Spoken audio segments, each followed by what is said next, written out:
menos os cidadãos forem informados, melhor serão manipulados. Não será isso?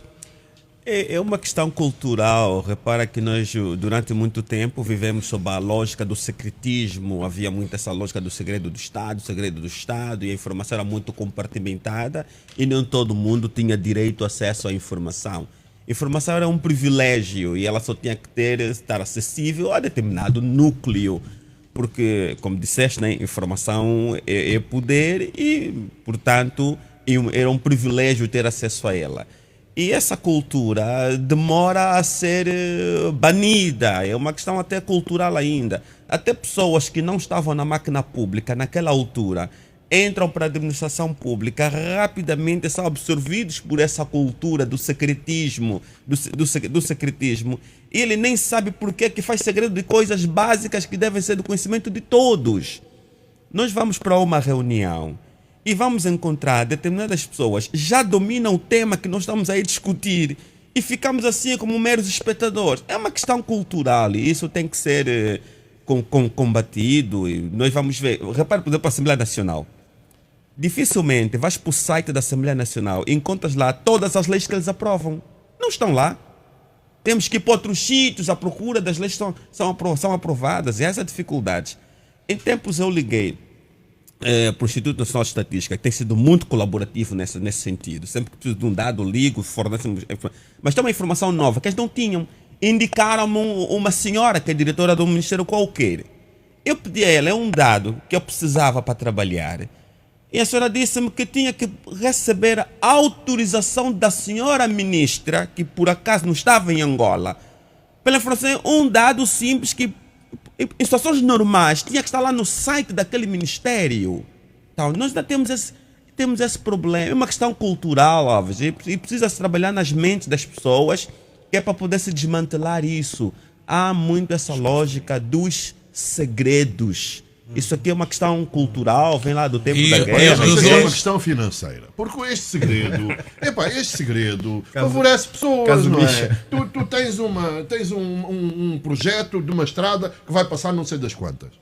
E tu tens lá um terreno, não é? Antes disso, 6 meses, 1 ano antes, aparece alguém que quer te comprar o terreno e que tu achas que aquilo não vale nada e ele dá-te o dobro do que tu pensas. E ele pensa que está a fazer um grande negócio. Passado um tempo, sai no jornal que afinal vai passar ali uma estrada. E a pessoa que te foi comprar a estrada, à informação. Uma estrada, um o último beneficiário do terreno, que foi comprar o terreno, é alguém que participou na reunião contigo e que já sabia o que é que ia se passar. Portanto, é isto é propositado, não é cultura. Não é. Nós, em África, até há essa cultura dos jangos, não é? Que se conversam os problemas das comunidades, portanto, cultural não é. Isto aproveita as pessoas. Essa é que é a grande questão. Tudo isto aproveita as pessoas. Porquê que o próprio Presidente da República, que reconhece esses problemas, muitas vezes, há muitos decretos, esses ajustes diretos, muitas vezes diz quem é que vai fazer. Outras vezes já não diz quem é que vai fazer. Este último da estrada, acho que ainda não sabe quem vai fazer a obra. Portanto, qual é o critério? O Jaime tem dito aqui esta questão, por exemplo, e a propósito de cumprimento ou não cumprimento da lei, estas estradas são apresentadas como emergência. Ora, não é emergência, é um problema que surge agora e que tem que ser resolvido rapidamente. Não é questão emergencial. Carlos, tudo isto não é cultural, tudo isto acontece porque há muita gente a ganhar com esta situação. Pronto. Esse é que é o verdadeiro problema. Às vezes não quer discutir a força dos lobistas nas decisões do Estado.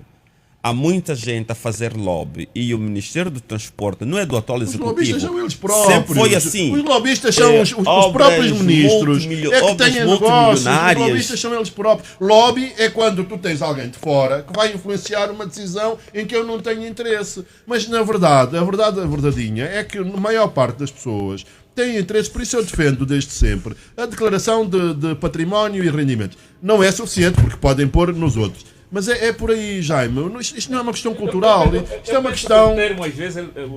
Não, desculpa, só para. Hábitos. Não, pronto. Quando a gente diz hábitos cultura, criados por interesses. Engenheiro, quando a gente diz cultura, é porque é algo muito acima desse hábito. Tá vendo? Há muitas coisas. A transitar para a cultura. Sim, há muitas coisas lá dentro, né, nessa perspectiva. Repara uma coisa. Eu, quando estava na OPA, no outro tempo, eu fiz parte do círculo de interesse. Eu estava na Escola de Comunicações, comandante de Economia, hoje regimento de comunicações ou coisa assim, ali no Casquel ou Mártires. Os nossos cadernos não iam para casa. Mesmo sabendo, os nossos cadernos não iam para casa. Não tem que guardar aqui os cadernos aqui na unidade, porque vocês podem ter um inimigo dentro de casa, isso tudo aqui é segredinho. Nós não podíamos falar nem sequer qual era o nosso pequeno almoço lá na unidade, porque era segredo. E a gente cresce com essa cultura, tá vendo? Que você não pode falar as coisas conforme te apetece.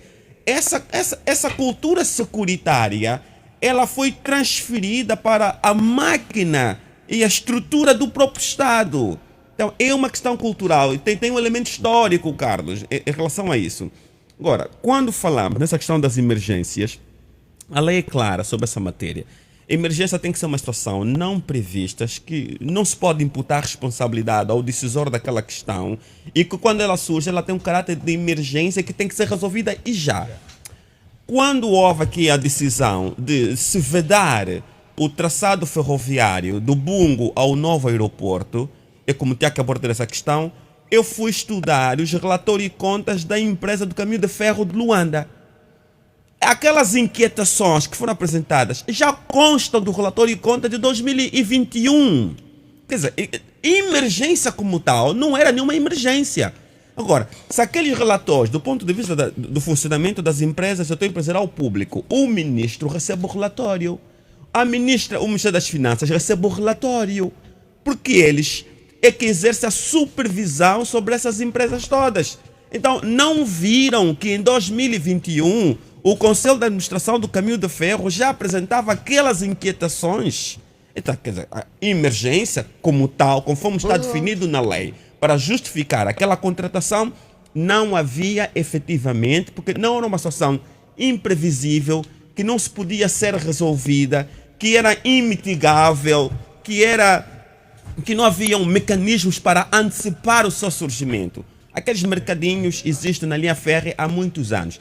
As lixeiras estão lá há muitos anos que aquilo existe. Tanto é que o Conselho de Administração do Caminho de Ferro de Luanda faz menção disto no seu relatório de contas de 2021. Ora, quando alguém levou o draft daquele despacho, porque não foi o presidente quem desenhou aquele draft, quando alguém levou o draft à mesa do senhor presidente da República, e aquilo para emergência, eu penso que alguém deve ter o induzido aquilo, porque não é uma situação nova, sempre se falou. Quando a gente fala com a Polícia Nacional, dizem que eles estão cansados de correr com aquelas pessoas. Nós temos todos os anos reportes de mais de 15 pessoas atropeladas ali pelo comboio. Então, não era uma questão nova e desconhecida que justificava aquele critério de emergência. Até podia-se fazer um concurso público por prévia qualificação, por convite, não é por convite, sim, algumas empresas, para no prazo de 15 dias apresentarem uma proposta urgente, tendo em conta o projeto de funcionamento do novo aeroporto internacional, já para o final do ano. Mas provavelmente, aqui o teve a dizer que sobre a mobilidade há estudos do tempo do Caprandanda, como o meu pai costuma dizer. Esses estudos até existem. Aliás, se calhar existem até muitos desde o tempo colonial. Portanto, a questão é que as pessoas agora, tu tens um novo programa de mobilidade e parece que é uma coisa nova. Parece que foi esta gente, agora que está no governo, que de repente teve a brilhante ideia de dizer, pá, a mobilidade é um problema. Mas não, a mobilidade é um problema há muito tempo e existem seguramente muitos estudos sobre mobilidade. Meus senhores, reparem só, Carlos Rosado e Lídio Dai, reparem que eu estou sempre a tentar trazer-nos de volta ao foco. Que há muitos estudos já, desde que Angola é Angola, mas vamos só ver na questão específica do troço ferroviário, estação do Bungo, novo aeroporto. Vamos só ver, na quinta-feira, anteontem, eu entrevistei o antigo ministro da Economia e Planeamento, Neto Costa, e ele diz algo que estava o Jaime a tentar lá chegar, que tem a ver com a forma como foi inclusive subvertida uma decisão previamente tomada em janeiro deste ano para a solução daquele troço ferroviário. Vamos ouvir Neto Costa. Falou, por exemplo, de uma contratação emergencial. A contratação emergencial para o troço dos caminhos de ferro para Estação o aeroporto. do Bungo, Aeroporto Internacional Dr. António Agostinho Neto. Creio que a informação que tem é que havia um despacho para esta obra, para este projeto, que era de janeiro.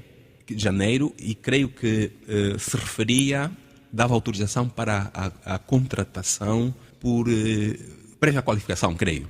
Por prévia qualificação que foi revogada pelo novo despacho.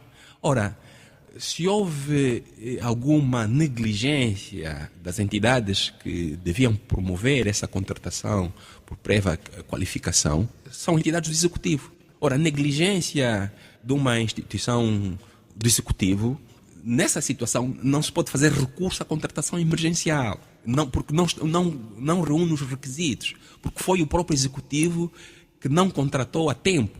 E já aconteceu também, creio que tinha acontecido a contratação emergencial para a recolha do lixo em Luanda. O governo provincial tinha promovido um processo de contratação emergencial, mas sabe-se que lixo tem que se recolher todos os dias, produz sempre todos os dias, e não se acautelou a renovação dos contratos com as operadoras de limpeza. Isso é responsabilidade da entidade pública contratante. Então, a entidade pública contratante não podia, não tinha respaldo legal para recorrer à contratação emergencial, mas aconteceu. Portanto, e é aquilo que eu digo, viola-se as leis, mas não há responsabilização. Portanto, isso é um problema que eu qualifico da qualidade do nosso Estado de Direito. E isso tem reflexos sobre a economia também.